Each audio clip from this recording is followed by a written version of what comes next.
cas particulier pour la loi de la Gironde, on n'a pas beaucoup d'architecture de ce type. Nous ne sommes pas là pour parler d'architecture, nous ne sommes pas là pour parler d'architecture, nous sommes là pour parler mobilité et transport, bien sûr. Il n'y a pas beaucoup de différence entre les mots, et écologie.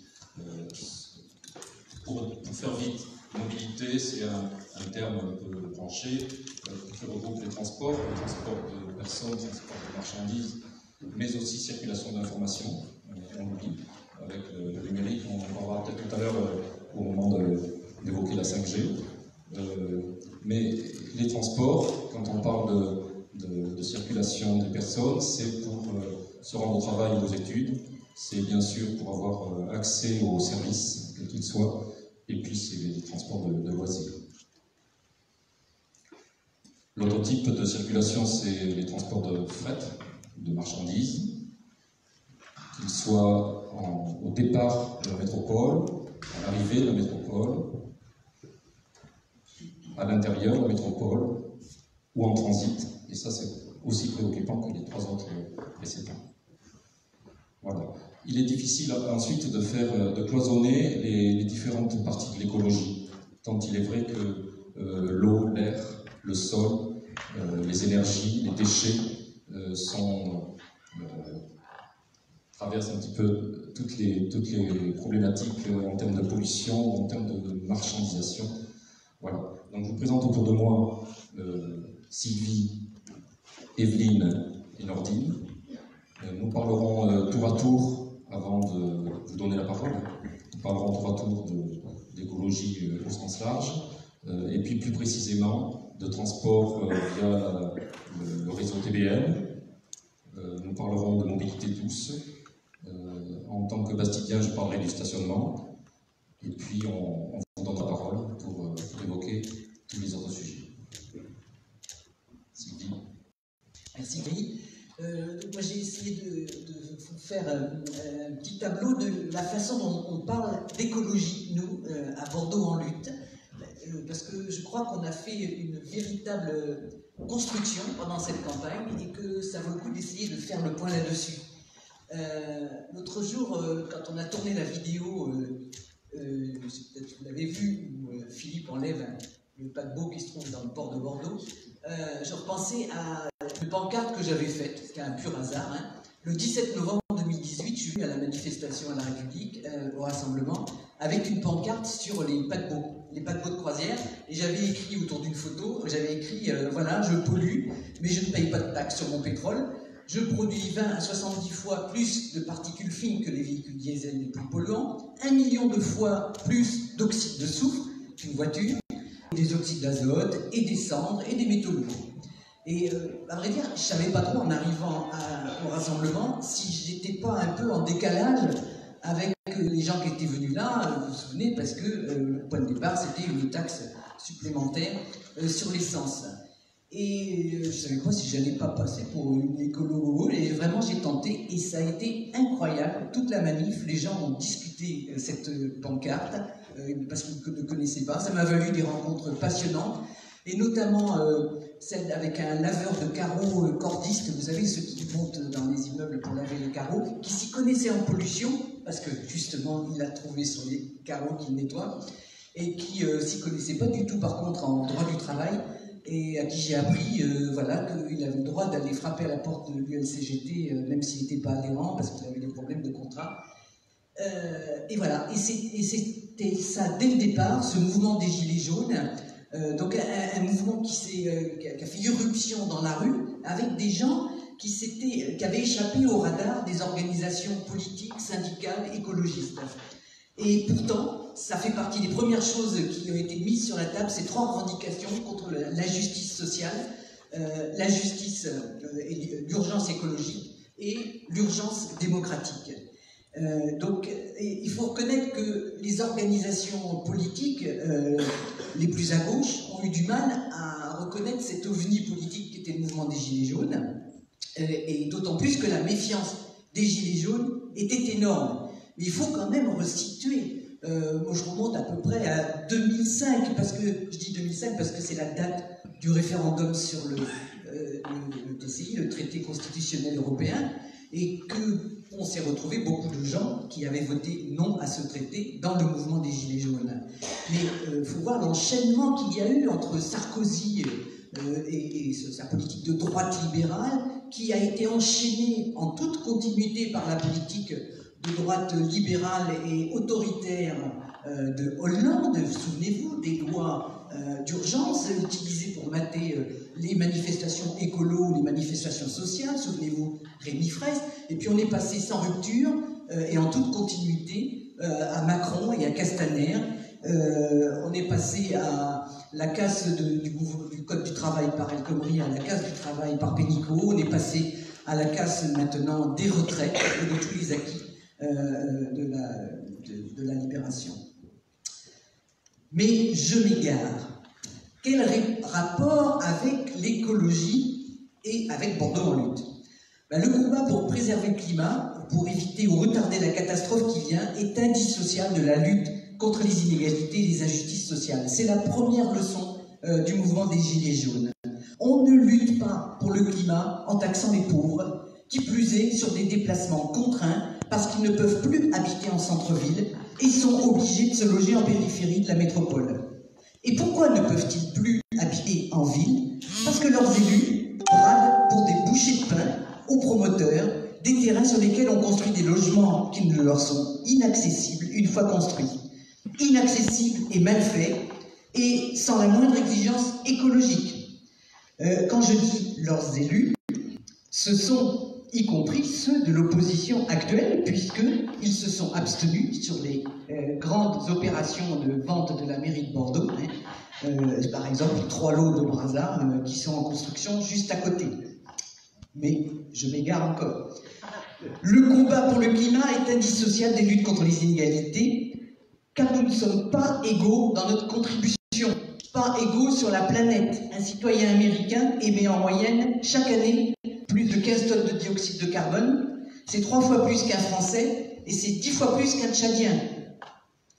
Nous ne sommes pas égaux à l'intérieur d'un pays ou d'une ville comme Bordeaux. Les écarts sont ici immenses entre un bourgeois bordelais qui vient en taxi au Café Noailles pour une interview, pour une émission de télé, qui fait du yacht le week-end sur le bassin et qui part en vacances en avion, comparé à un habitant des Aubiers qui ne part jamais en vacances, va bosser en bus ou en vélo s'il a du boulot.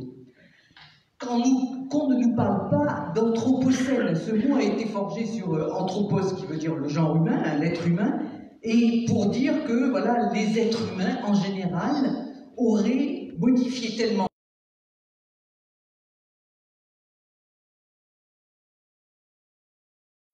le rôle du capitalisme dans cette histoire.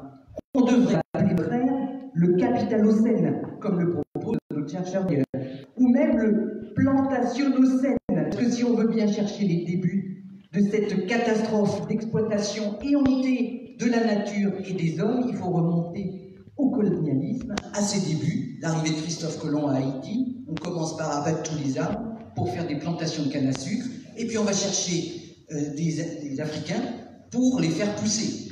12 millions et demi d'Africains qui ont été déportés pour faire cette catastrophe écologique. Donc il y a dans les mots planète, environnement, des hiérarchies entre les humains, des antagonismes sociaux que l'on n'entend pas. Voilà pourquoi notre écologie, ce n'est pas de l'environnementalisme. Et quand on parle de pollution, généralement, il est bien de bon ton de parler de la pollution des plastiques dans les océans, vous en avez tous entendu parler, beaucoup plus que des essais nucléaires de la France, les 210 essais nucléaires en Algérie et en Polynésie, beaucoup plus que du pillage minier de l'Afrique par la France et par la Grande-Bretagne, ou d'extraction des terres des aborigènes australiens, avec les conséquences qu'on a vues ces derniers temps. Voilà pourquoi le vote de la semaine dernière de la subvention de 1,2 million d'euros pour le sommet Afrique-France et de 200 000 euros supplémentaires par la mairie de Bordeaux est absolument un scandale, y compris sur le plan écologique. Il est incompréhensible que, là encore, les élus de l'opposition se soient abstenus, même après des déclarations critiques. Mais je m'égare. À Bordeaux, la pollution de l'air, c'est d'abord les bateaux, donc on disait tout à l'heure, que les plus défavorisés ne prendront jamais, mais dont ils respirent des fumées toxiques. Nous les supprimerons.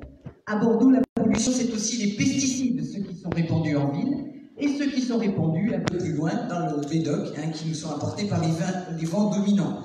Et les 3/4 sont des pesticides cancérigènes. Et bien, nous prendrons des arrêtés antipesticides et nous essaierons de convaincre les maires de l'agglomération d'en faire autant pour limiter ces pulvérisations. À Bordeaux, la pollution, c'est aussi les particules fines dues au transport routier. Nous avons des propositions que développeront mes camarades, mais notre proposition de transport gratuit est décisive. Le ministre luxembourgeois vient de nous donner raison, vous l'avez entendu, qui dit partout dans le monde, on doit faire le même constat. La mobilité telle qu'elle est organisée aujourd'hui est échec. Ce sont des embouteillages partout. L'espace urbain ne fonctionne plus. Il faut changer de système. Eh bien, nous, on n'a encore jamais eu un ministre de l'écologie qui a dit il faut changer de système. Et même, on n'a pas encore eu un élu de l'écologie qui nous a dit il faut changer de système, il faut reprendre la main. Il y a une liste à Talence qui est initiée par un collectif qui défend les services publics, qui a cette orientation-là. Et nous ne sommes pas les seuls sur l'agglomération. Mais nous portons très fort cette problématique. Pour changer le système, il faut trouver un moyen de reprendre la main. Et jusqu'à nouvel ordre, les services publics, ça a toujours été le meilleur moyen. Pour éviter que la planète chauffe, il faut réduire notre consommation d'énergie. Pas celle des blocs opératoires, bien évidemment, ni celle qui correspondent aux besoins fondamentaux. Commençons par les gaspillages indécents, la publicité lumineuse, les vitrines allumées la nuit. Commençons par les gaspillages ruineux pour les habitants des logements que sont les passoires énergétiques. Elles ont été repérées par l'ADEME, on les connaît. Il faut un programme d'urgence de rénovation énergétique volontariste. Il faut aussi que les prochains programmes de logement soient écologiquement. La 5G arrive, c'est une vraie catastrophe sur le plan de la consommation d'énergie. Elle multiplie par 2 au moins l'énergie consommée, par plus de 5 ou 6 le nombre d'antennes. Nous nous opposerons à cette 5G qui en plus pose des problèmes de santé. Pour éviter que la planète chauffe, il faut cesser le grand déménagement du monde. Il faut arrêter d'aller acheter nos carottes en Andalousie et nos poireaux en Hollande. Il faut donc un plan coordonné pour l'alimentation, préempter des friches, installer des maraîchers bio, faire une place partout où c'est encore possible au jardin ouvrier, inventer ce qu'on appelle un plan d'action territoriale. L'agriculture bio, c'est pas souvent dit, je le dis, consomme 20% d'énergie en moins que l'agriculture conventionnelle à production égale.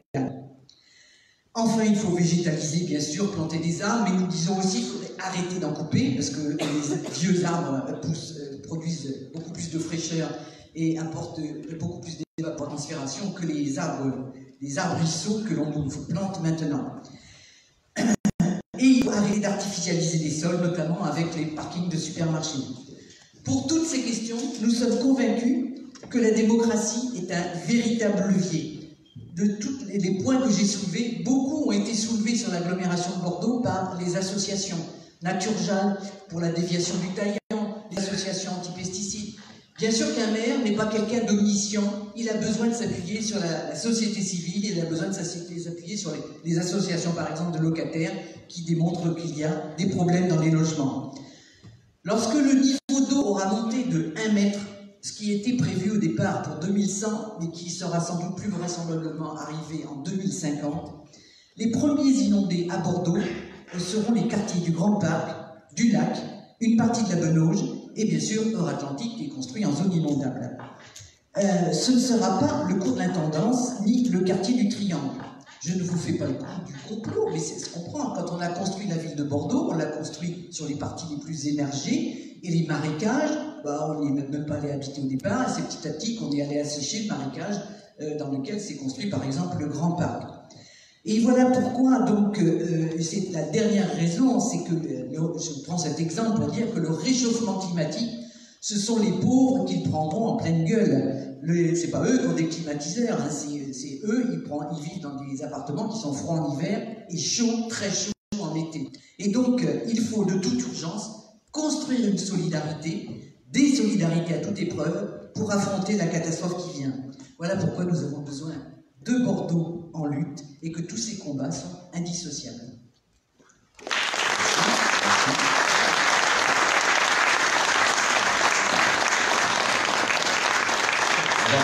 revenir un peu maintenant sur les mobilités douces avec Nordine et ensuite sur le réseau de TBM avec Evelyne. Merci. Bon, après Sylvie, c'est toujours un peu compliqué. Moi, généralement, j'ai envie de me taire et de l'écouter pendant des heures, mais je vais essayer de développer les points programmatiques de Bordeaux en lutte au sujet des mobilités, et notamment les mobilités douces.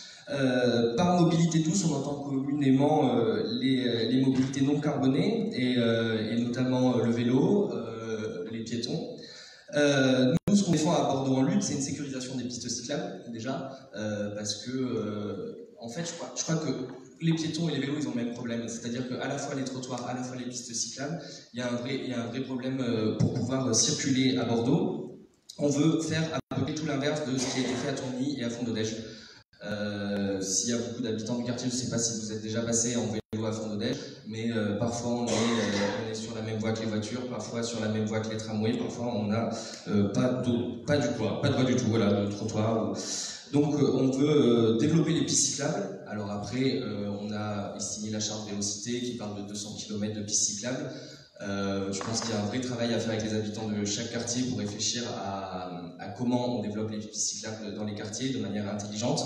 Je pense aussi qu'il va falloir réfléchir, nous pensons qu'il va falloir réfléchir sérieusement à la place de la voiture, c'est-à-dire que la voiture à Bordeaux, c'est à peu près 30% des transports et 70% de l'espace, d'occupation de l'espace. Donc pour pouvoir développer les pistes cyclables, il y aura sans doute des endroits dans chaque quartier où on devra passer en piétonisation et en circulation uniquement à vélo.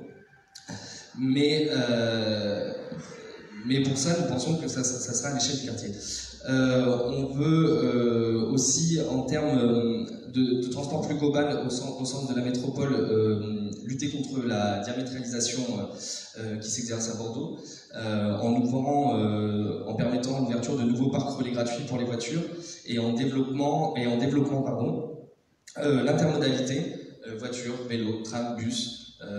Dans les tramways, ça se traduit notamment par des trams consacrés aux cyclistes, parce qu'on sait que quand on prend le tramway à vélo, c'est souvent compliqué. Et dans le bus aussi, encore plus. On voit qu'à Bordeaux, avec la gentrification, les logements, et notamment les logements les plus précaires, sont souvent centralisés à l'est de la métropole et les entreprises à l'ouest.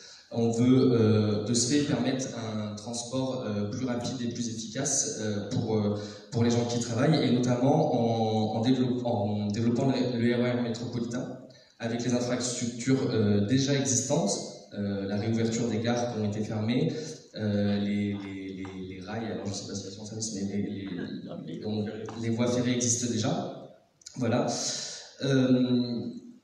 On veut aussi développer les bus en site propre et notamment augmenter, alors je parle un peu de la régie publique des transports, mais avec la régie publique des transports, on veut pouvoir développer les bus en GPL pour un transport plus propre. C'est ce qu'on disait juste avant, par exemple, quand on fait du vélo sur les boulevards, quand on se retrouve derrière un bus, c'est juste incroyable le nombre d'hydrocarbures qu'on ramasse. Voilà, pour nous le transport, les transports, c'est avant tout à la fois de l'écologie et à la fois du social. Et donc c'est après à Evelyne qui devra en parler, mais mettre en place les transports gratuits, justement, c'est pour nous développer cette idée que pouvoir se déplacer, ça doit pas être une punition, que ça doit être un droit pour tous. Et voilà, j'ai discuté avec vous. Et c'est une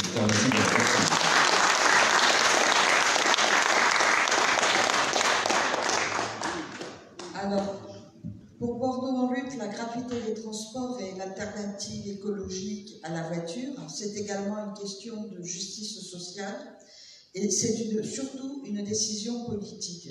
Lorsqu'on parle de gratuité des transports, on nous oppose deux choses. C'est un, le financement. Deux, le réseau étant déjà surchargé, comment va-t-on faire? Parce que logiquement, la gratuité des transports va amener davantage d'usagers. Bien évidemment, c'est le but du jeu. Donc pour le financement, déjà, nous souhaiterions supprimer la billettique. Et quand je parle de billettique, ce n'est pas enlever, supprimer les abonnements ou les fameux tickets. C'est tout le système qui permet de travailler, de vendre cette billettique. Les machines sur les quais, les machines qui sont utilisées dans les agences et en dehors, dans les bureaux, pour pouvoir créer les abonnements, ce sont les cas. Enfin, je veux dire que ça représente énormément d'argent, énormément de dépenses, et ceci, nous souhaitons, avec la gratuité des transports, faire une grosse économie là-dessus.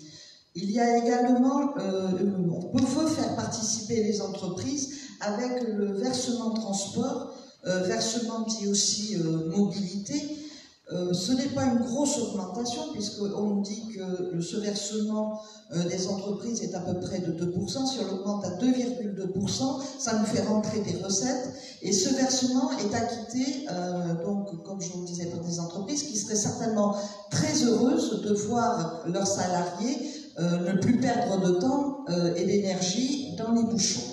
Ça, c'est une des choses. Sachant qu'en plus, la gratuité existe déjà pour certaines catégories de personnes.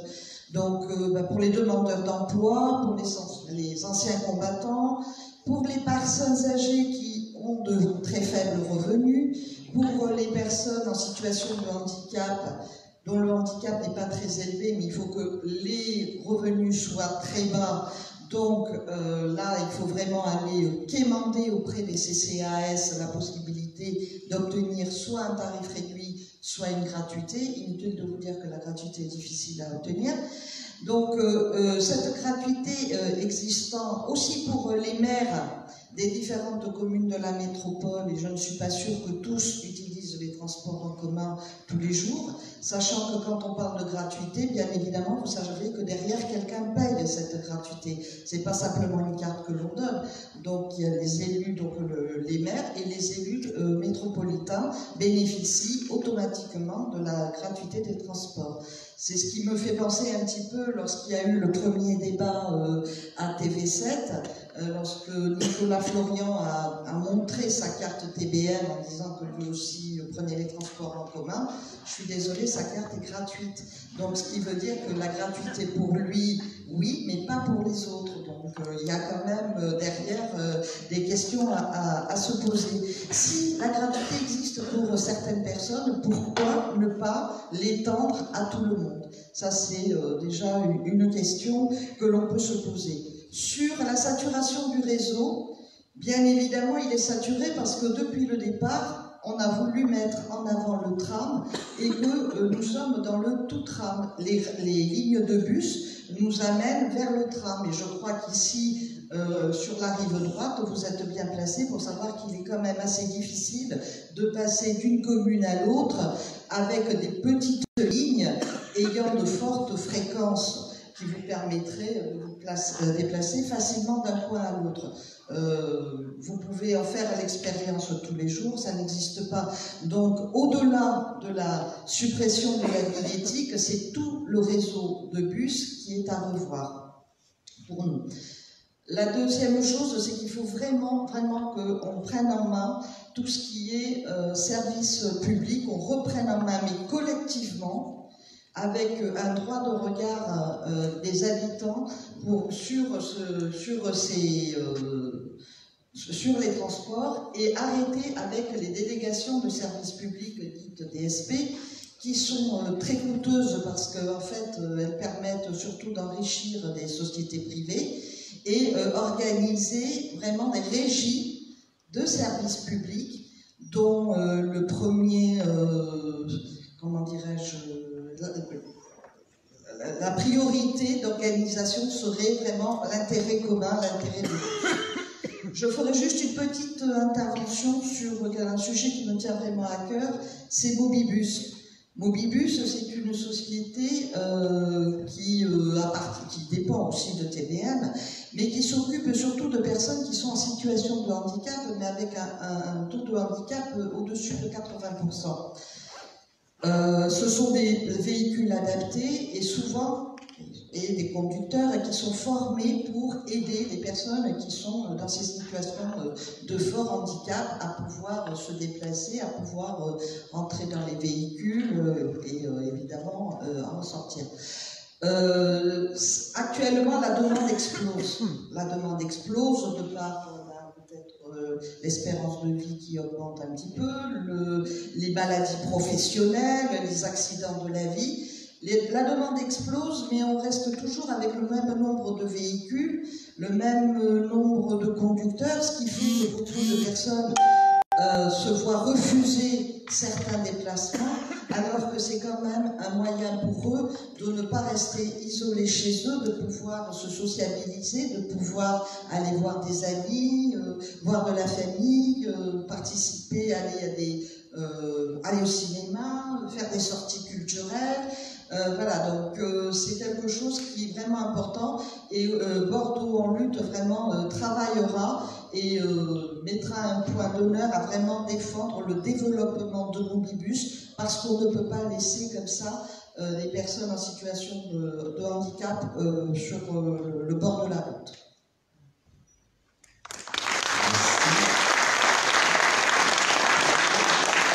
J'ajoute, concernant le réseau TPE, j'ajoute qu'il y a une grosse économie à faire en remunicipalisant ou en métropolisant le réseau, puisque Keolis est donc une société privée. Keolis Bordeaux dépend de Keolis, qui elle-même a pour actionnaire la SNCF et un fonds d'investissement québécois.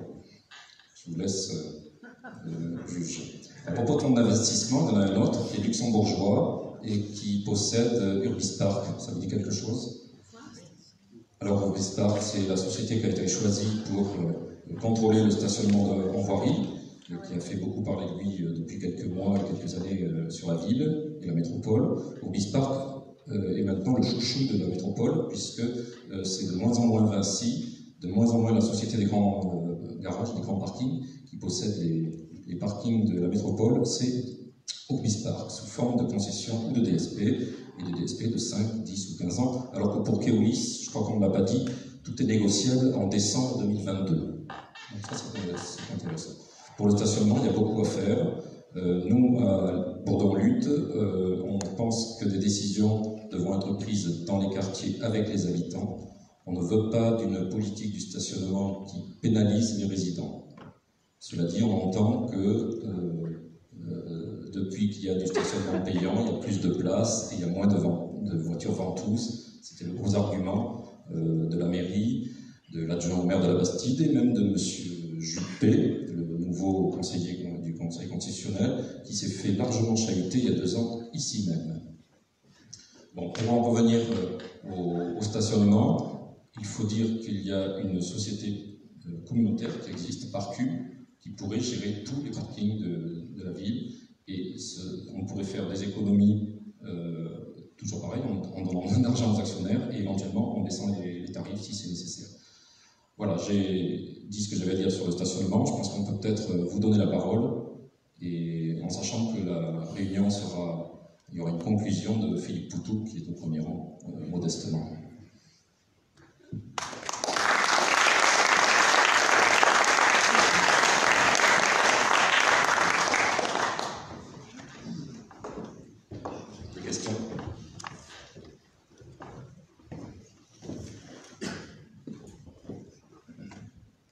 Bonsoir. D'abord, je voudrais te remercier, Sylvie, pour ton lapsus sur les vins dominants. J'ai beaucoup aimé ça. Les vents dominants. Mais oui, mais les vins dominants. Bordeaux, on a des vins dominants par rapport aux terrasses, des choses comme ça. C'est bien ça aussi. Voilà. Moi, j'habite à la Benoge, et à la Benoge, il n'y a pas de station des cubes.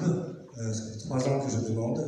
J'ai contacté Jérôme Siri, Alexandra Siari, Florian Robert. Michel. Personne ne veut s'engager là-dessus. Donc on a un quartier de 3000 habitants, il y a des stations d'écube partout, il y a des résidences qui sont construites, elles ne sont pas finies, il y a déjà les vélos, et à la Benoge, il n'y en a pas.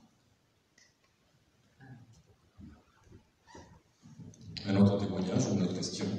Sur la Benoge, j'aurais beaucoup à dire, pas seulement en matière de vécu.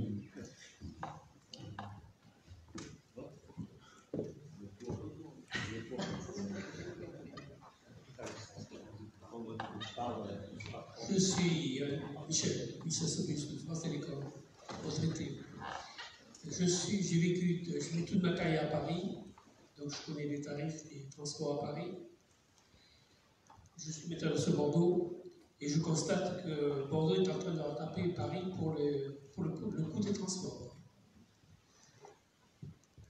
Il faudrait systématiquement, tous les ans, au mois de juillet, il y a une augmentation des transports à Bordeaux. En attendant la gratuité des transports, bien entendu, il faudrait s'opposer à cette augmentation des transports.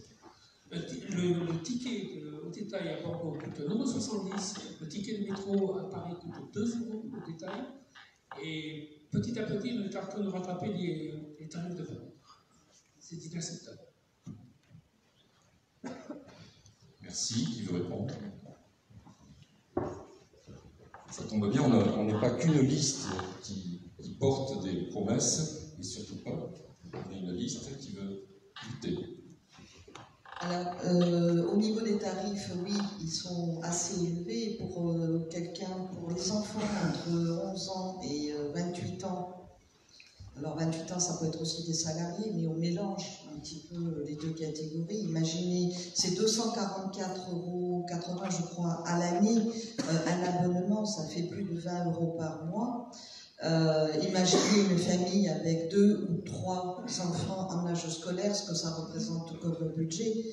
Sachant qu'on nous parle toujours de gratuité, c'est pas possible, il faut trouver des financements.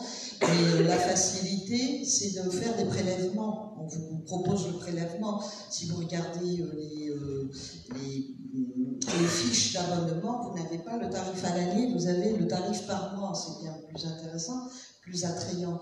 Le problème, c'est qu'après, quand les familles ne peuvent pas payer, au bout de 2 impayés sur un abonnement, 2 mois impayés, on grille la carte. Donc l'enfant se retrouve sans son tarif préférentiel, sans abonnement. Et là, il faut revenir au plein tarif. Donc voyez un petit peu à quel point on peut être pénalisé financièrement parce que on grille carrément les cartes. Quand dans la famille, on ne peut pas payer l'abonnement de bus, voilà, c'est ça, c'est 2 mois sans pouvoir payer, et après, c'est le plein tarif. Les personnes de 60 ans qui payent les impôts, mais je veux dire, c'est vraiment très bas, c'est 300 € l'année, alors qu'on sait qu'à 60 ans, quand même, on a besoin des transports en commun pour pouvoir se déplacer, pour les visites médicales, pour la famille, pour pouvoir avoir des activités. C'est énorme aussi. Donc, il n'y a pas que le ticket unitaire, c'est clair. C'est pour ça que c'est important, on parle de justice sociale, parce qu'il n'y a aucune raison que l'on ne puisse pas tous prendre les transports en commun.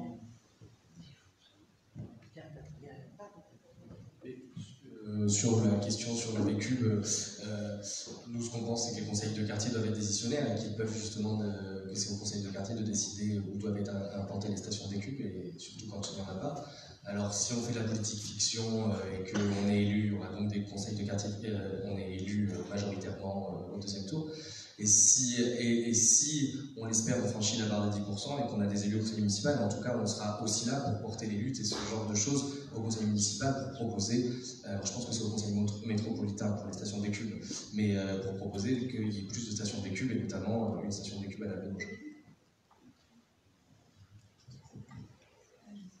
Bonjour à tous et toutes, et merci. En fait, j'ai 2 questions. J'ai le droit ou...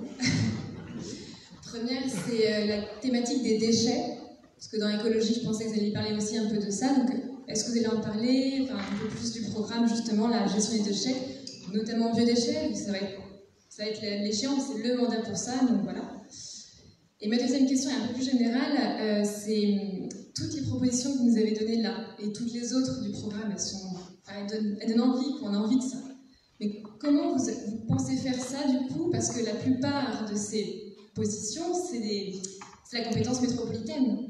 C'est Bordeaux Métropole. Bordeaux, on a quoi, 36 élus communaux qui seront à la métropole sur les 105. Voilà. Donc comment ça se passe? Quels sont les liens avec les autres listes proches de ces idées-là dans les autres communes? Est-ce que c'est possible, quoi? Comment on va faire? Merci. Alors, partiellement pour la deuxième, déjà, je l'ai évoqué tout à l'heure, il y a des listes qui sont très proches de nous. Par exemple, je te parlais de Talents sans transition, qui a été initiée, cette liste, en fait, même si après ça a évolué, mais elle a été initiée par un collectif citoyen de défense des services publics, et ils sont sur cette idée-là. Et il y a d'autres listes, alors, amies dans la métropole. Alors, seront-elles élues on ne sait pas encore, mais effectivement, ce sera un travail métropolitain. Ceci dit, malgré tout, ce qu'on trouve un peu rageant de voir que les élus de l'opposition, vous allez me dire que j'en parle souvent, mais enfin, on a regardé ce qu'ils ont voté. C'est au mois de juin dernier, l'augmentation de 3%, elle a été votée à la métropole. Ils n'étaient pas obligés de voter pour. Et donc, EELV a voté pour. Le PS s'est abstenu, le PC a voté contre. Mais il y a...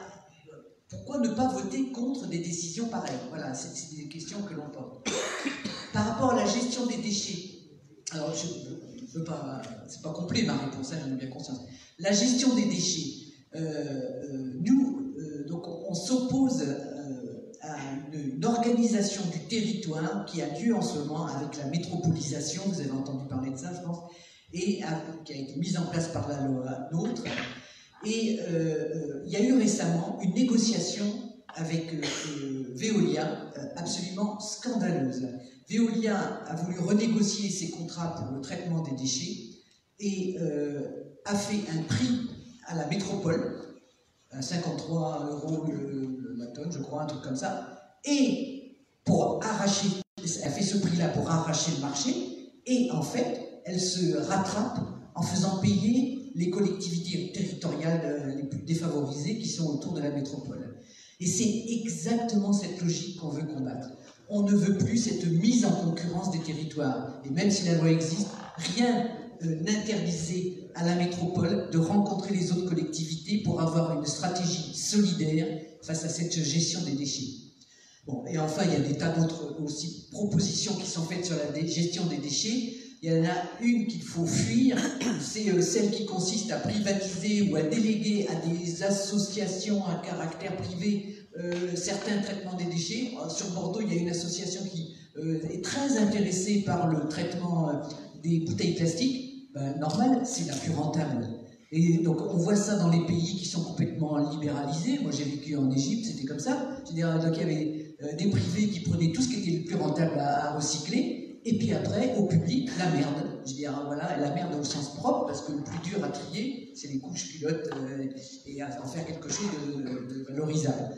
Donc, c'est pas possible. Il faut que le traitement des déchets, qui a des aspects valorisants et qui peuvent rapporter de l'argent à la collectivité, il ne faut surtout pas les dissocier du travail qui sera une perte d'argent. Et enfin, il y a tout un travail sur le compostage des déchets bio qui est très facile à faire. Des associations l'ont lancé sans problème. Installer un composteur par quartier, faire venir des formateurs pour qu'en plus les gens apprennent comment ça se déroule un compostage, faire des activités pédagogiques là-dessus. Ça, c'est des choses qui peuvent se faire très facilement en s'appuyant sur les associations de quartier. Bonsoir.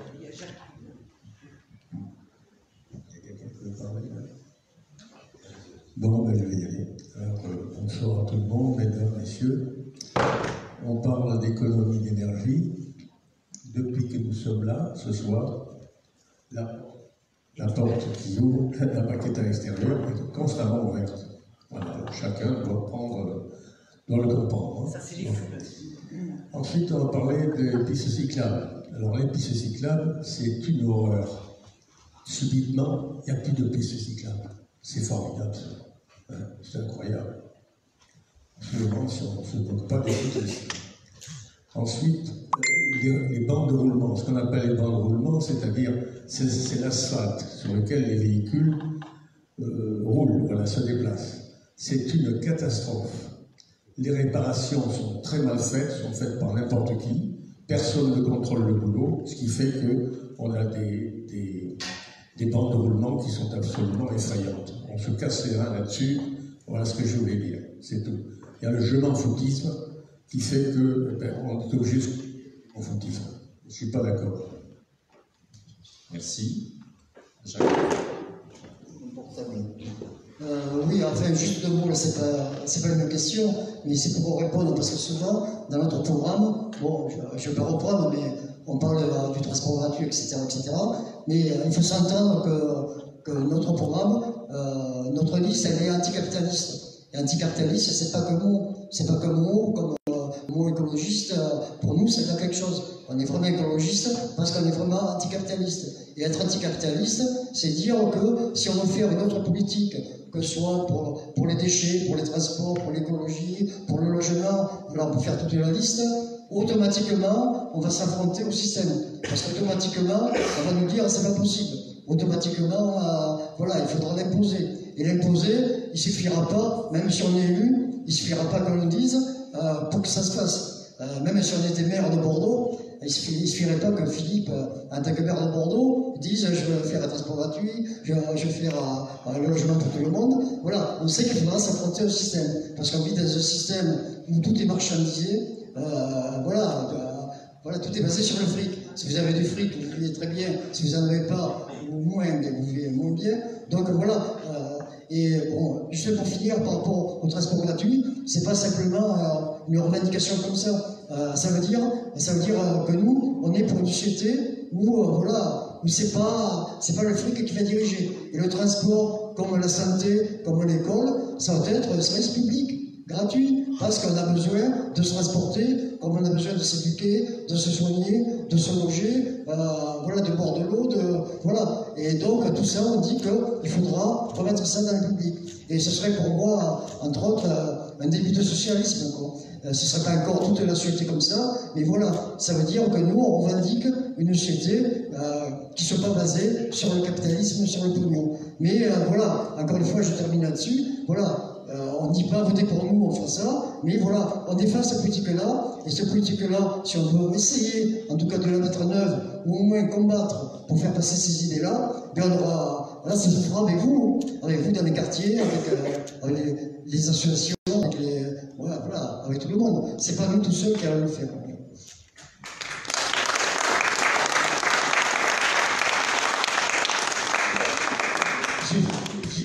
J'ai fait mon petit calcul, l'abonnement annuel me revient exactement à 384 €, et ça a du mal à passer. 384. Ah oui, moi aussi.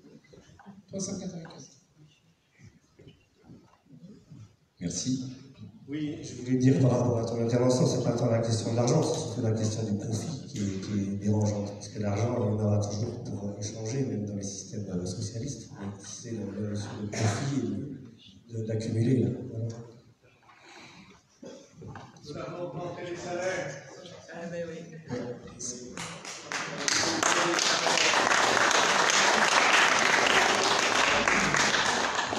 Moi, j'aimerais revenir sur la gratuité. J'entends que ça puisse être une idéologie, mais au sens très noble du terme. Mais est-ce que donner la gratuité au transport, est-ce que le transport et l'inflation du transport n'est pas lié à un problème, entre autres, d'urbanisme? C'est-à-dire que c'est le défaut d'un urbanisme raisonnable et d'une vie, en mixité sociale, qui fait que on rend le transport exponentiel. Si demain on fait le transport n'importe quoi du fin fond de la Creuse, rapide et gratuit au ventre de Bordeaux, il y a des gens qui iront habiter au fin fond de la Creuse en habitant le centre de Bordeaux. Et la gratuité, est-ce que c'est pas donné en matière d'écologie, peut-être pour une population moins sensibilisée, une idée que le transport ne coûte rien, pas au sens financier, mais au sens écologique? Je ne sais pas si ma question est assez claire. Oui, c'est très clair, et c'est pas une question d'ailleurs, c'est une très belle affirmation.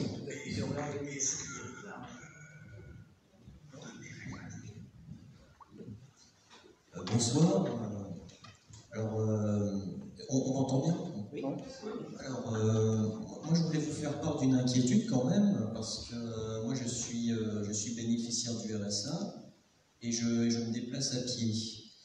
Et bon, j'ai ma carte TBM pour pouvoir circuler en tram et en bus, ça, il n'y a pas de souci.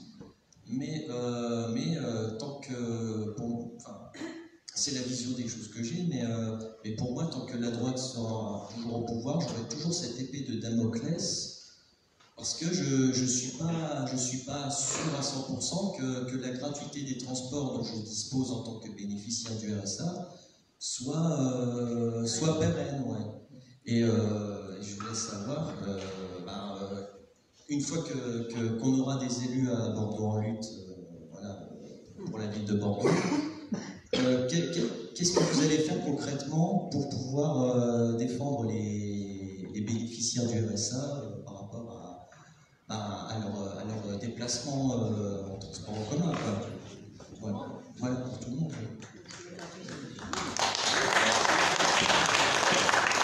C'est évident qu'on va laisser au moins la gratuité du transport au RSA, il ne manquerait plus qu'on recule sur cette question.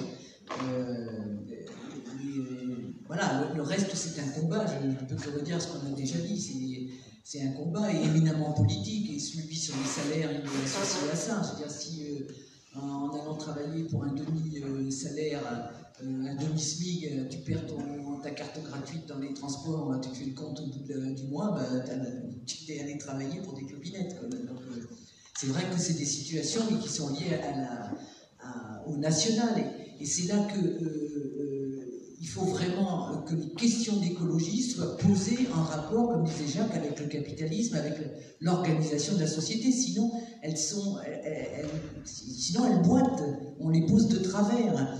Et récemment, il y a les jeunes de l'association Youth for Climate, je ne sais pas si vous avez vu, il y a quelques semaines, ils sont allés envahir BlackRock, alors que leur but, c'est de lutter pour le climat. Ils sont allés envahir BlackRock en disant BlackRock pique nos retraites, nos futures retraites, et BlackRock investit dans le pétrole et bousille la planète. Et eux, ils l'ont fait, le lien.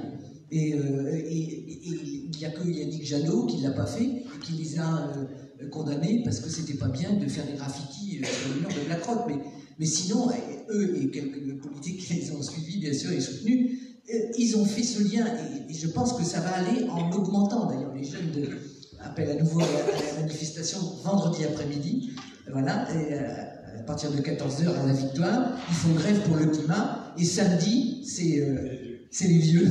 Voilà, c'est tout le monde, on va dire c'est tout le monde. Donc une belle manif qui part de la République à 14h30 et qui finit au Miroir d'eau dans un village citoyen, donc où il y aura des débats. Bon, on ne peut pas parler politique électorale samedi, mais on peut parler des enjeux planétaires, c'est encore autorisé. Donc ce sera indissociable. Et ce qui est quand même encourageant, c'est de voir à quel point les jeunes, les gens, ne dissocient plus les combats. Ceux qui sont allés à la manif des femmes le dimanche dernier, je ne sais pas si vous avez vu, mais c'était frappant. Les femmes manifestaient sur leur pancarte, il y avait 49.3, il y avait le climat, il y avait les salaires, il y avait des violences faites aux femmes, les handicapés, les violences policières, il y avait tout ça. Et c'était pas parce qu'elles faisaient un méli-mélo, au contraire, c'était lucidement articulé. Et je pense que c'est une caractéristique de ce qui se passe en ce moment, c'est que les gens sont en train de faire du lien entre tous ces combats et de dire que non, on ne peut pas les couper les uns des autres, il faut au contraire les mener tous en même temps.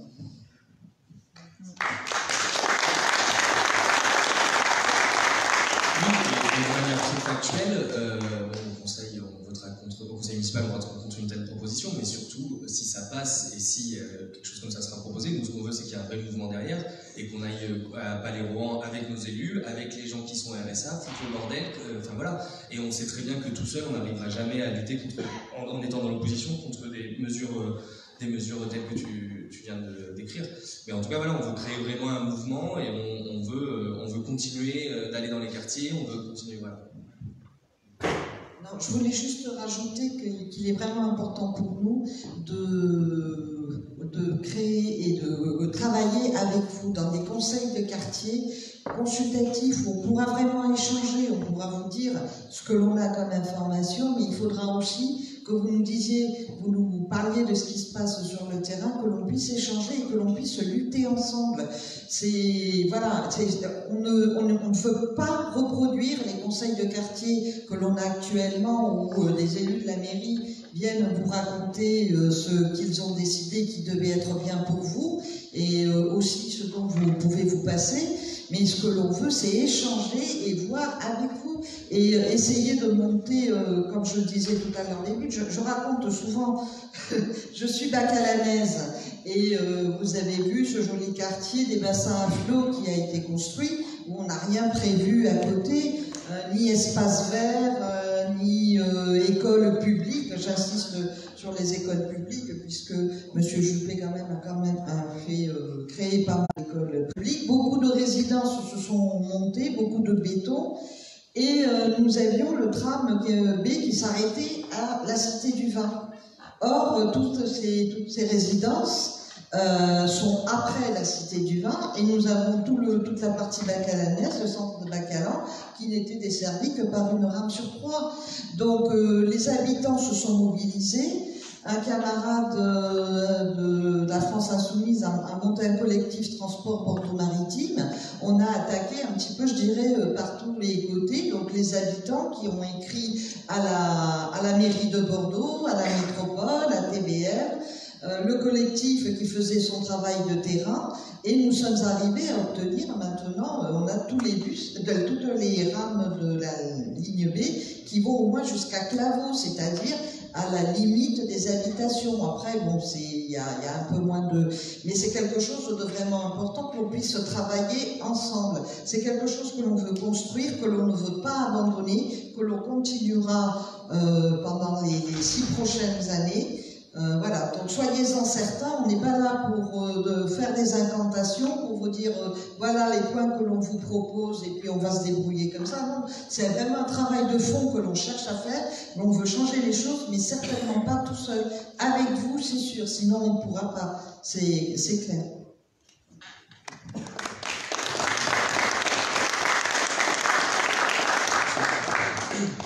Bonsoir, je suis né au Bordelais, donc j'habite à la Bastide depuis... Pardon, je suis né au Bordelais, donc j'habite à la Bastide depuis 2 ans à peu près. Et je fais beaucoup de vélo, donc bon, outre la météo qui est un petit peu compliquée ces temps-ci. Il y a des flaques d'eau partout sur la rue, c'est assez compliqué. Désolé, vous servez de déversoir à ma haine en ce moment, mais je prends la route de la Jaunie tous les jours, et on a mis une grosse benne à ordures qui bloque à peu près tout. Ça montre un peu le respect qu'on a pour les cyclistes en ce moment. Je voulais aborder un sujet qui était la mobilité, les trottinettes électriques, les vélos. J'ai vu ça, ça pollue, ça fleurit un petit peu partout. On a je ne sais pas combien de sociétés différentes qui mettent leurs trottinettes, leurs vélos, et c'est rangé de façon assez magnifique. Est-ce qu'il y a possibilité d'avoir une cohésion par rapport à ça, que la ville en fait prenne le sujet en main? Et voilà, qu'est-ce que vous proposez par rapport à ça? Je crois que c'était écrit dans le programme, mais c'était assez clair. On interdisait les sociétés de location de trottinettes électriques et vélos électriques à les louer dans le centre-ville. On sait qu'en plus derrière, il y a des vrais problèmes salariales de traitement des mecs qui travaillent toute la nuit, qui doivent charger, et des problèmes écologiques. Donc à tout point de vue, nous on était tout à fait contre que ces sociétés continuent d'envahir le vélo. Elles envahissent aussi la Garonne, puisqu'on sait qu'un nombre de trottinettes et de vélos électriques comme ça finissent dans la Garonne, avec des batteries donc, qui sont archi polluantes, parce que, mais ça ne gêne pas les sociétés en question, parce qu'en fait elles sont cotées en bourse, elles font leur fric une fois qu'elles ont lancé l'opération, et puis après elles n'ont rien à faire de l'obsolescence et puis du gâchis que ça représente en termes de matériel. C'est un scandale écologique. Voilà. Sans compter les problèmes de voisinage des trottinettes et des personnes sur les trottoirs. Y mettre fin aux trottinettes électriques en libre service n'est pas sur le 4 pages qui est ici, mais sur la fiche thématique transport que vous pouvez lire sur bordeauxenlutte.fr.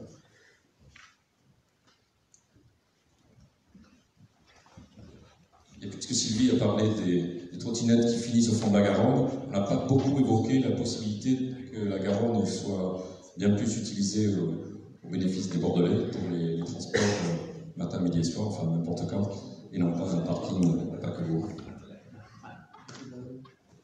Bonsoir, vous avez parlé de BlackRock, dont le grand patron américain est Larry Fink. Alors ce qu'il faut savoir, c'est que ce monsieur, Larry Fink, a été reçu par monsieur Macron, on n'en a pas parlé, mais c'est qu'il y a une idée derrière. C'est-à-dire que les fonds de pension vont puiser dans nos porte-monnaies au moment pour la retraite. Voilà. Ensuite, il y a une chose au niveau international.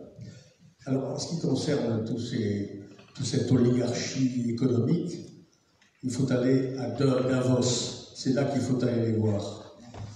Pour un peu les déranger, leur dire ce qu'on pense d'eux. Et surtout faire du ménage. Maintenant, en ce qui concerne le système économique mondial, il faut arrêter cette rivalité qui est entretenue entre ces grosses sociétés, entre tous ces gros milliardaires. Plus on en a, plus on en veut. Cette cupidité qui nous fait souffrir à tous, et c'est là qu'il faut taper. Donc, il faut vivre un peu en spartiate et comment dirais-je, ne plus consommer, voilà. Arrêter la consommation. Alors, il ne s'agit pas d'arrêter de boire et de manger, hein, mais il s'agit de limiter nos achats systématiquement. Croyez-moi, ça va leur faire du mal. Et je rappelle toujours, il faut augmenter les salaires. Il faut absolument exiger l'augmentation des salaires. Parce que c'est inadmissible.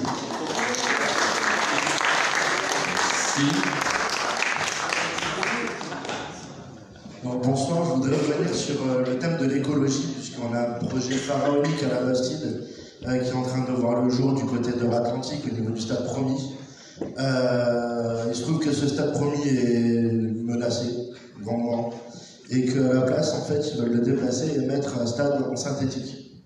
On sait que le synthétique, c'est affreux, et qu'avec le nouveau projet Atlantique, il y a un nouveau collège qui va arriver sur la Bastide. Il faut savoir que le stade Promis et tout le secteur de ce quartier-là va connaître une augmentation d'habitants de 10 000, à peu près, personnes.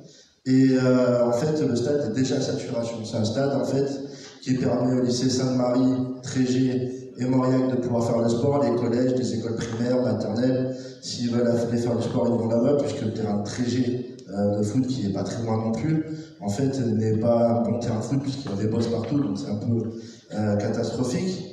Et sur ce projet Atlantique, en fait, j'ai cru comprendre que c'était un projet d'intérêt national et que, en fait, au niveau des permis de construire, en fait, c'était très compliqué au niveau de la mairie, où en étant maire, ou en étant élu, de pouvoir freiner, en fait, ce chantier faramineux.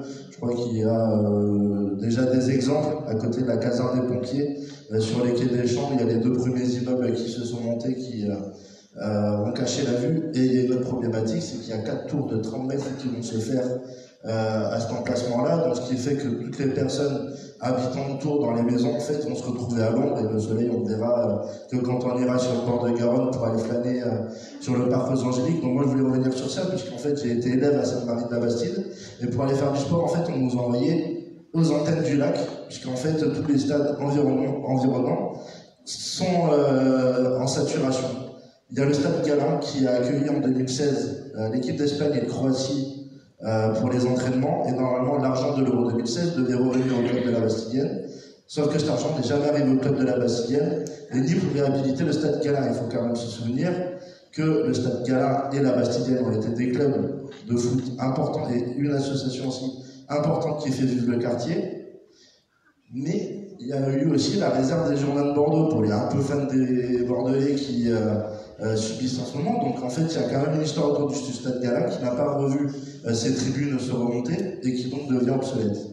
Il y a aussi le club de tennis de Promis qui a eu une proposition de l'Atlantique de déménagement dans une salle sous un immeuble.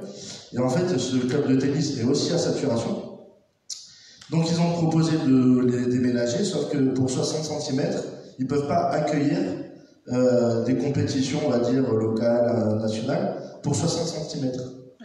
Donc, c'est le paradoxe du projet Atlantique, et j'aimerais bien savoir comment on pourrait mettre un frein à ce projet, comme au projet Brazza, puisque les 2 projets sont plus ou moins catastrophiques pour l'avenir de la Bastide, sachant que ça a fait déménager des entreprises De l'autre côté du pont Saint-Jean, je pense à Domaine, je pense à ces entreprises qui pouvaient recruter. Et donc, je voudrais savoir comment on peut mettre un frein à ce gros projet catastrophique de tout bord.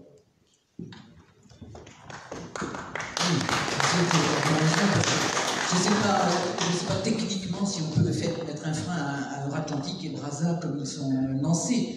Ce que j'ai dit tout à l'heure, c'est que quand même les élus auraient pu s'opposer à ces cessions. Et nous, ce qu'on défend, c'est l'idée d'un foncier public, c'est-à-dire que la ville reprenne la main.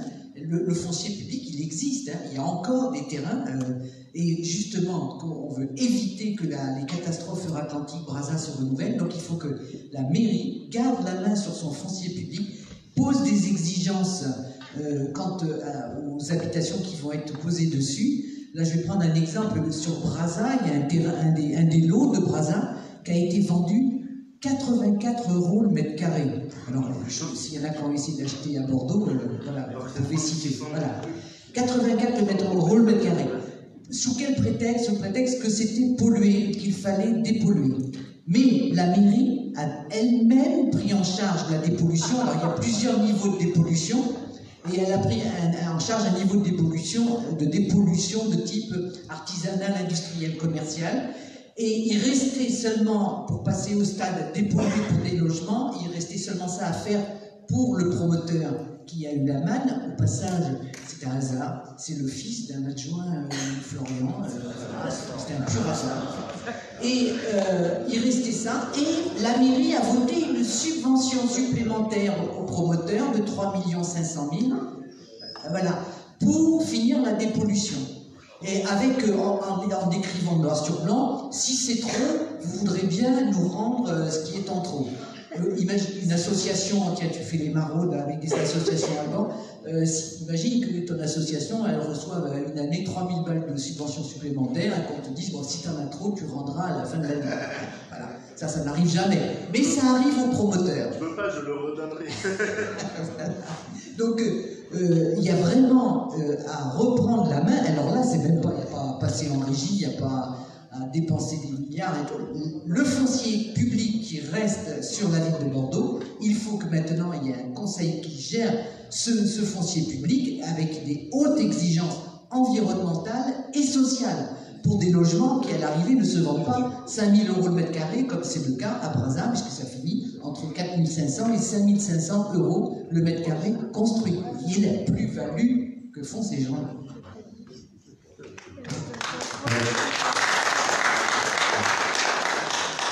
D'abord, je dirais bravo à Bordeaux en lutte pour le parcours que l'on a fait ensemble. Moi, je dirais d'abord bravo. J'espère qu'on va obtenir ce que l'on veut. Ça ne va pas être facile. Ça ne sera pas gagné. Il ne faut pas rêver. Je crois que à la mairie de Bordeaux, moi je sais que j'ai les stationnements payants. Je me suis battu contre eux en leur disant j'ai 100 signatures contre le stationnement payant. Ils nous l'ont imposé. Oui, mais vous nous emmenez 300 signatures, vous aurez le stationnement payant. J'ai dit, elle est où la démocratie? Elle est belle. Alors moi, je dirais que même si vous arrivez à rentrer à la mairie, même si on n'obtiendra pas tout ce que nous voulons, parce que ça ne sera pas facile, il y aura des combats à mener, et c'est ensemble qu'on peut les mener, ces combats. Pas tout seul, c'est ensemble. Et si on peut leur foutre un coup dans la gueule à cette putain de droite, eh bien, je dirais, tant mieux, même si je n'obtiens pas ce que je veux, au moins on est fâchés, et ça, c'est ça qui m'intéresse, les fâchés, les emmerder, même si je n'obtiens pas ce que je veux, mais on pourra les emmerder. Et je dis, c'est ensemble qu'on va les emmerder, et c'est ensemble qu'on ira devant la mairie, leur dire, on veut ça, on veut imposer, mais ce ne sera pas tout seul qu'on le fera. L'union fait la force, alors soyons tous derrière pour qu'on puisse gagner et leur foutre un coup dans la gueule.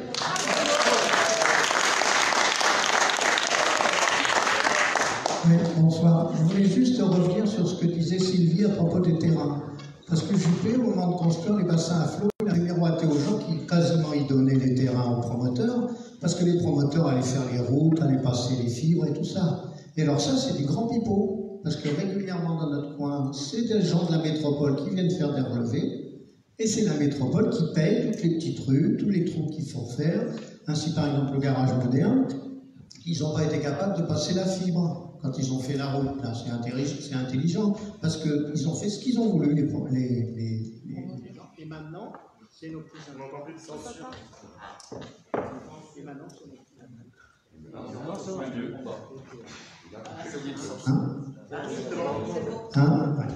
Je dis que maintenant, donc c'est nos impôts qui payent. Et je vois souvent des gens de la métropole qui viennent bricoler, qui viennent mettre des plots et tout ça. Et c'est vraiment nos petits impôts qui payent tout ça. Il y a un autre truc aussi que je voulais revenir, c'est sur le transport.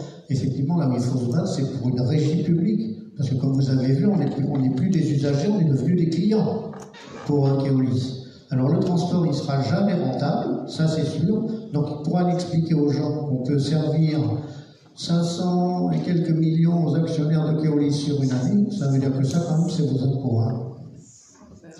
Combien 5 millions. Enfin, peu importe. Ce que je veux dire, c'est que de toute façon, on n'a pas besoin de ça. Je pense qu'il sort suffisamment d'énarques tous les ans pour pouvoir prendre une régie publique et puis faire son travail correctement. C'est vraiment médiocre, il faut le savoir.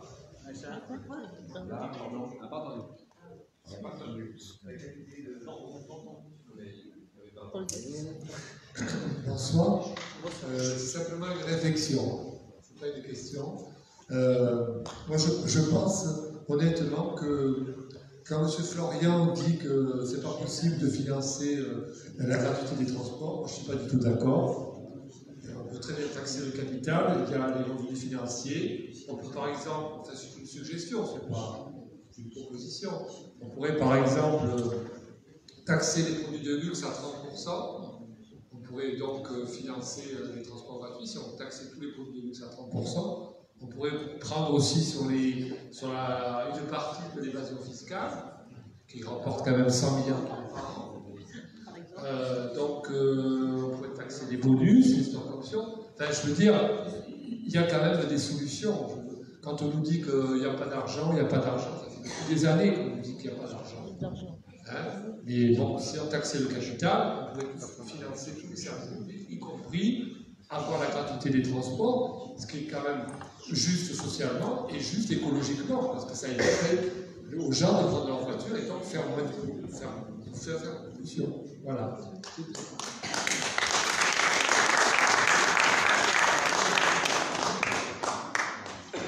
Oui.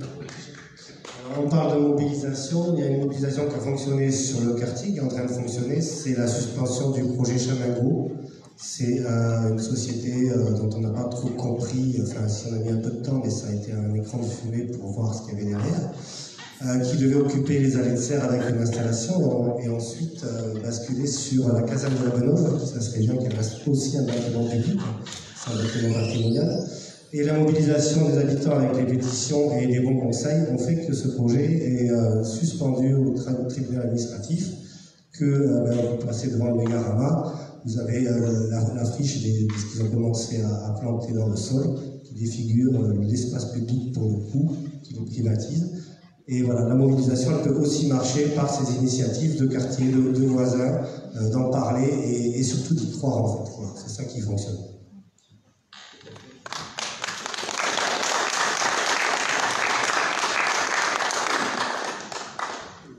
J'avais une réflexion par rapport au bac bleu dont vous avez parlé. Effectivement, on voit ces espèces de gros atouts à quai pendant 2 jours. Moi qui couvre le long de la Garonne, c'est assez bien. Et effectivement, on voit qu'il y a, je ne sais pas, 6-8 moteurs sur ces engins-là. On en garde 2 allumés tout le week-end pour fournir l'électricité.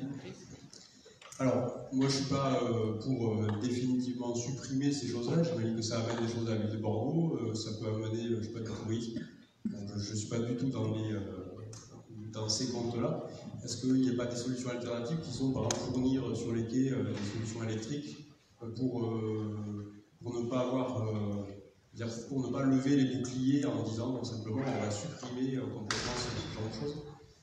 Est-ce que c'est quelque chose qui est envisageable, qu'on peut soumettre, d'autres solutions, je ne sais pas.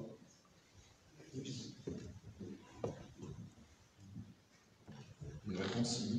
C'est une demi-réponse, parce que je sais que ça a été proposé, ça a été mis à l'étude, ça coûterait très cher, parce que c'est pas des petites lignes, c'est pas du 220 volts qu'il faut amener, je dirais qu'il faut amener un gros machin, donc là, en plein centre-ville, donc il faut reprendre une ligne EDF. il y a des coûts, parce qu'il va falloir reverser les quais aussi pour que ça arrive jusqu'au bateau. Qui va payer ces coûts-là, on ne sait pas. Alors, il y avait une autre solution qui a été tout de suite, quand ces choses-là se sont évitées, on nous a garanti, juré les grands dieux, que le type de carburant utilisé par les bateaux allait changer. Bon, c'est pas encore en cours, mais voilà, si, on va les obliger à prendre un carburant moins polluant. Bon, voilà, mais ce sont des pistes qui ne sont pas abouties. Et je crois...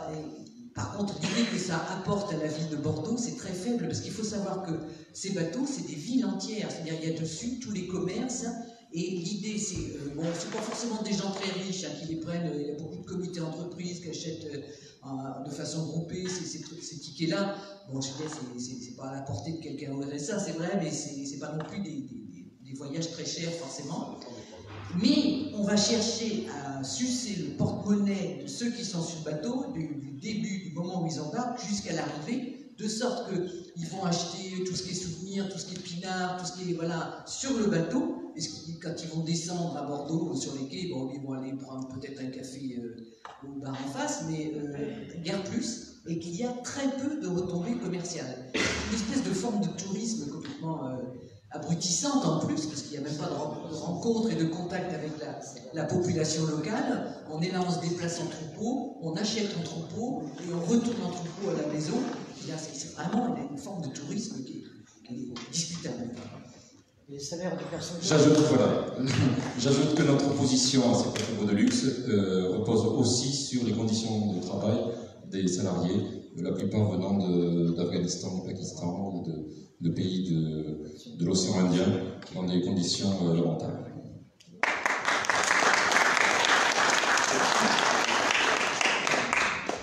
Bonsoir. Moi, je voulais juste vous raconter l'histoire qui m'est arrivée cet après-midi. Cet après-midi, on tractait avec nos amis, on distribuait le programme de Bordeaux en lutte.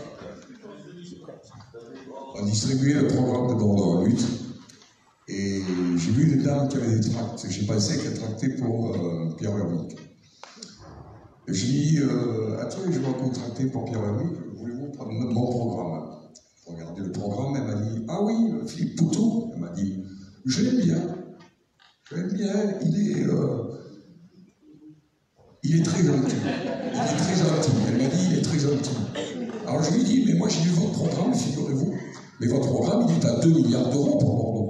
Je ne sais pas si vous avez vu le programme de Florian, parce qu'elle est tractée pour Florian, je me suis trompé.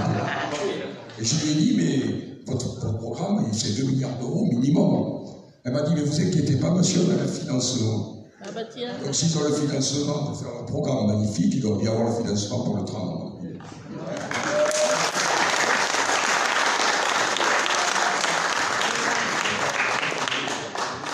Deux, trois dernières questions, peut-être.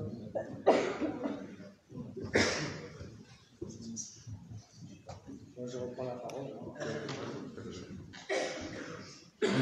Une dernière intervention. Je suis aussi adhérent à Vélocité, donc on en a parlé tout à l'heure. Donc c'est une association de cyclistes qui a 40 ans et donc n'a pas attendu que les partis politiques enjambent le vélo pour rouler. Voilà. Et donc cette association elle a un côté à la fois militant et puisqu'elle peut faire des vélorussions et d'autres rassemblements quand il faut dénoncer des aménagements qui ne sont pas faits ou à faire. Et puis aussi elle est en construction avec les politiques pour effectivement quand il y a des travaux être consulté sur son avis, un peu expert en la matière. Donc elle travaille sur le plan cyclable. Elle donne aussi des cours de vélo puisque tout le monde n'est pas né en sachant faire du vélo, donc ça dépend un peu d'où on arrive et il y a des gens qui aimeraient bien aussi être un peu plus à l'aise pour pouvoir se lancer. Donc c'est une association qui a à peu près 1000 adhérents qui maintenant infuse un peu sur toute l'agglomération, voire jusqu'à l'extérieur parce que nous parlons sur la presse en vélo, c'est compliqué. Voilà, et qui a fait ce plaidoyer pour les élections municipales. Elle rencontre le maximum de candidats pour qu'ils s'engagent sur ce plaidoyer et à la fois c'est un engagement qui est sur 6 ans, c'est-à-dire c'est pas des promesses de campagne, c'est si vous engagez, si vous le signez, si vous êtes élu, tous les 6 mois, tous les ans, il y aura une évaluation, est-ce que vous avez fait des travaux, des choses comme ça, et donc c'est jusque voilà, la fin du prochain mandat, 2026. Et là, on fera un bilan par rapport aux engagements, s'ils ont été tenus ou pas. Donc il y avait un vrai travail de fond, un vrai travail de rencontre. Et puis, en parallèle, il y a ce plaidoyer, cette pétition qui est assignée par chacun, les gens qui sont convaincus en tout cas, pour appuyer effectivement cette demande. Donc il y a un tract là avec le lien en ligne et puis la possibilité d'en prendre connaissance. Voilà, je redis qu'effectivement, la liste Bordeaux en lutte et Philippe Poutou ont signé donc le plaidoyer et que d'autres prospectus sont à disposition quand vous sortirez. J'inverse le rôle, et tout le monde a signé dans cette charte, ou il y a des candidats qui n'ont pas signé? Alors vu que c'est sur toute l'agglo, il y a vraiment un gros travail de rencontrer tout le monde, donc il y a encore des rencontres qui sont cette semaine. Effectivement, alors il y en a qui la signent pas dans l'intégralité, c'est-à-dire qu'ils choisissent un peu ce qu'ils veulent. On a quand même sur la rive droite des mairies socialistes qui remettent en question le pont de pierre, quoi, la réouverture du pont de pierre aux voitures, quoi, voilà.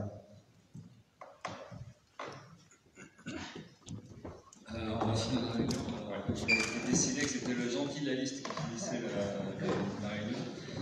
La tête de liste, c'est pareil que c'est un peu incontournable, il faut que la tête de liste parte dans une réunion. Mais quelques mots, c'est certainement pas une conclusion, c'est quelques mots pour finir. Donc en fait, beaucoup de choses ont été dites, mais bon, par rapport à la question qui avait été posée sur la crédibilité finalement de ce qu'on défend ou pas, par rapport, je sais plus, vers le fond de la salle, c'était l'idée, est-ce qu'il y a d'autres listes, est-ce qu'il y a en fait l'idée d'un rapport de force qui fait que ce qu'on défend, ça serait possible. Évidemment, vu comme ça, on a tendance plutôt à se sentir petit, et puis dès qu'on a des mesures un peu radicales, finalement, ça paraît des missions impossibles. Mais bon, nous, ce qu'on essaie d'expliquer, c'est que, en fait, tout dépend de la mobilisation des gens, de la population. Donc ça, c'est pas nouveau. Hein. Tous les problèmes qui sont posés, on sait que ça dépend de ça, d'une colère qui s'exprime. Mais au-delà de la colère, c'est cette idée que finalement, il faut qu'on prenne nos affaires en main. Donc nous, on essaie de faire passer ça. Et c'est vrai que c'est pour ça que le rapport entre notre programme et les électeurs, parce que c'est comme ça qu'on peut parler, c'est pas un rapport de promesses ou même le rapport qui est des fois un peu bizarre entre les associations et les candidats. Finalement, c'est un peu comme si signez ça et engagez-vous là-dessus, et puis derrière, ça prouvera que finalement il y a une bonne volonté, tout ça. Finalement, on sait très bien comment ça marche. Les campagnes électorales, tous les candidats peuvent dire tout ce qu'ils veulent, ça vaut pas grand-chose finalement. On l'a vu, tous les candidats sont écolos aujourd'hui, tous les candidats s'intéressent finalement aux difficultés de logement, tous les candidats se tournent vers la population, et on s'aperçoit qu'il y a une grosse duperie dans ça, et que finalement, on est tous un peu résignés, et puis à la fin, le gros gagnera, et puis il mènera la politique qu'il avait envie de mener de toute façon.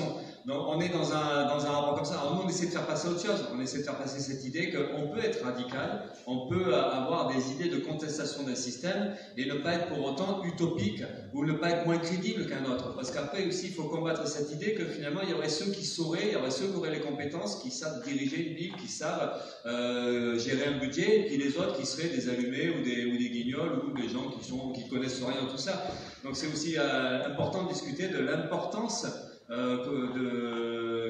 ce que ça signifierait de faire de la politique nous-mêmes, collectivement, et donc ça pose la question de la confrontation entre ce monde bourgeois, ce monde de pouvoir, et puis le monde populaire. Et à Bordeaux, on est complètement là-dedans, hein, de cet affichage complètement artificiel d'une ville bourgeoise, et puis que derrière, finalement, il n'y aurait que ça, il n'y aurait que des riches, ou en tout cas, les pauvres, ils seraient déjà plus là. C'est pas vrai, les pauvres sont encore là, sauf qu'ils se taisent, et qu'ils sont invisibilisés, et quelque part même, on aurait appris à se taire nous-mêmes, puisqu'en fait, on n'y croit plus, on pense que finalement, tout ce qui se passe aujourd'hui, ce serait normal.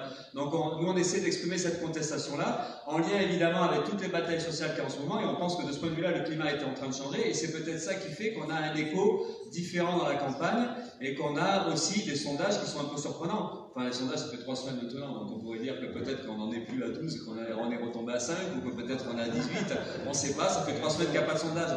Mais les 11-12% qu'on a eu, enfin les 9-11-12% qu'on a eu, ça doit certainement exprimer que la situation sociale est en train de changer, et qu'en fait, ce qui apparaissait comme complètement inimaginable, où finalement, on avait préféré plutôt se taire ou baisser la tête, et c'est vrai que le mouvement des Gilets jaunes, c'est vrai que la bataille contre la réforme des retraites, c'est vrai aussi que la brutalité de la société aujourd'hui, et puis l'attitude arrogante et dingo du gouvernement, la répression policière, la répression judiciaire, tout ça, peut-être que ça réveille, peut-être qu'il y a un sursaut, peut-être qu'il y a une envie de dire merde, peut-être qu'il y a un culot aujourd'hui, et on essaie de représenter ça. Mais derrière, évidemment, donc il y a cet objectif-là des 10% et d'avoir des élus, nous, dans le Parlement bordelais, mais encore derrière ça, c'est toute l'importance qu'il y aura que dans la ville comme Bordeaux, mais après, c'est aussi le problème qui est posé partout, hein, c'est comment la population, elle franchit ce cap-là, comment elle se réorganise elle-même, comment on arrive à l'auto-organisation, comment dans les luttes, on se pose des problèmes nous-mêmes, et comment, du coup, on se pose des problèmes d'une gestion d'une ville là où on vit, donc de la gestion de notre vie dans les quartiers.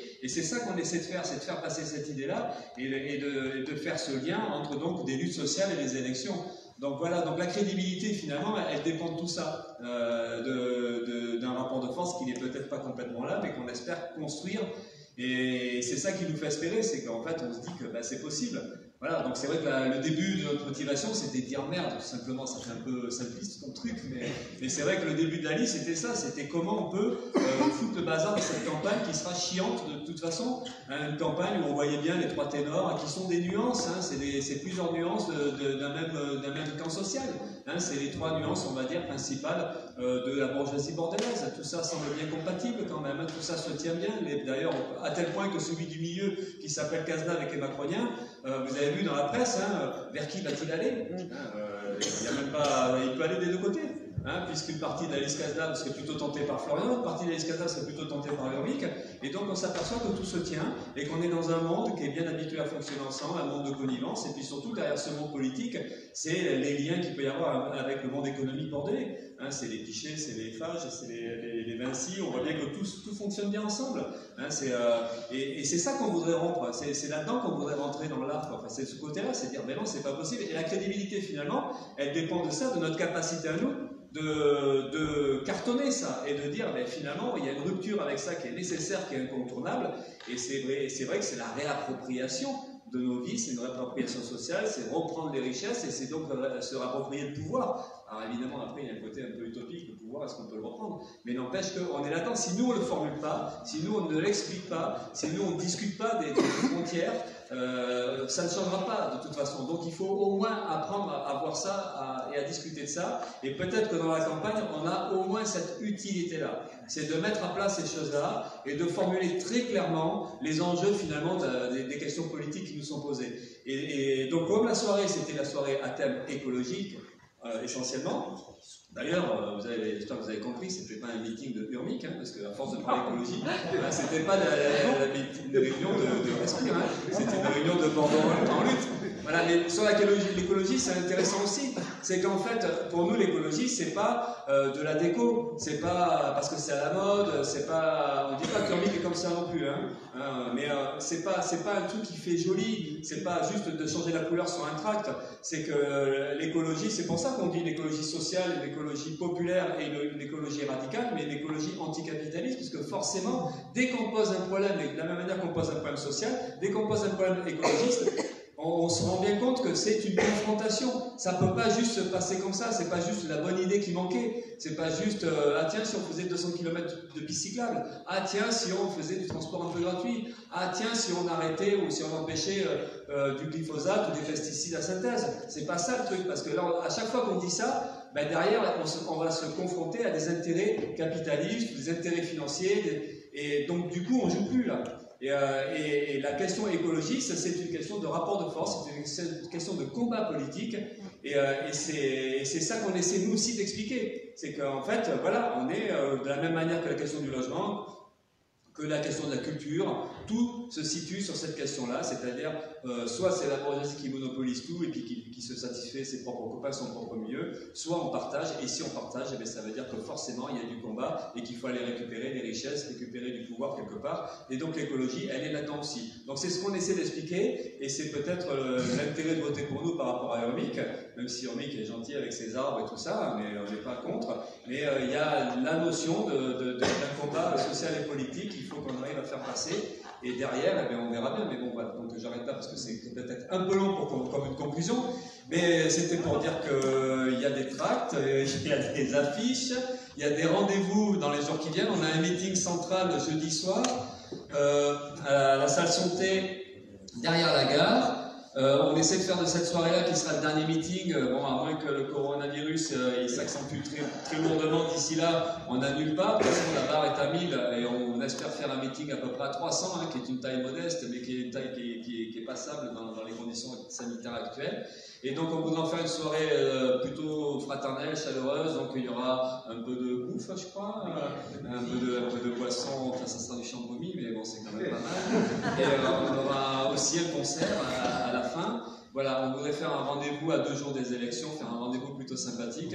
Et puis donc il y a la soirée électorale du dimanche soir, qu'on fera à Cour de l'Isère, dans un local qu'on a réussi à trouver. Voilà, au 59 Cour de l'Isère. Et quoi dire d'autre?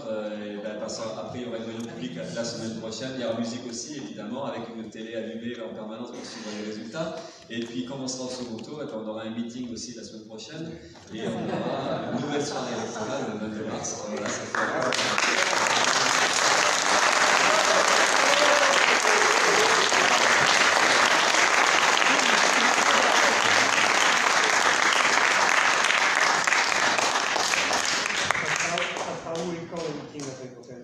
À la télé le 20 mars, vendredi 20 mars, vous savez, voilà, on n'a pas encore le résultat, mais le 20 mars, on sera à la télé, une salle de 475 personnes. Alors si l'épidémie, bon voilà, forcément il y a des si, parce qu'on ne sait pas comment ça va évoluer quand même, mais le fait est qu'on programme une réunion, une grosse réunion, et avec l'espoir effectivement de marquer des points et d'avoir des élus. On n'est pas fou, on ne dit pas qu'on veut être maire, parce que même si on ne refuserait pas, et si on nous donne le mandat, on le prend et on s'occupe de ça au mieux possible. Mais par contre, oui, on a l'objectif ferme d'avoir des élus, pas 1, 2, 3, mais 4, voilà, le plus possible.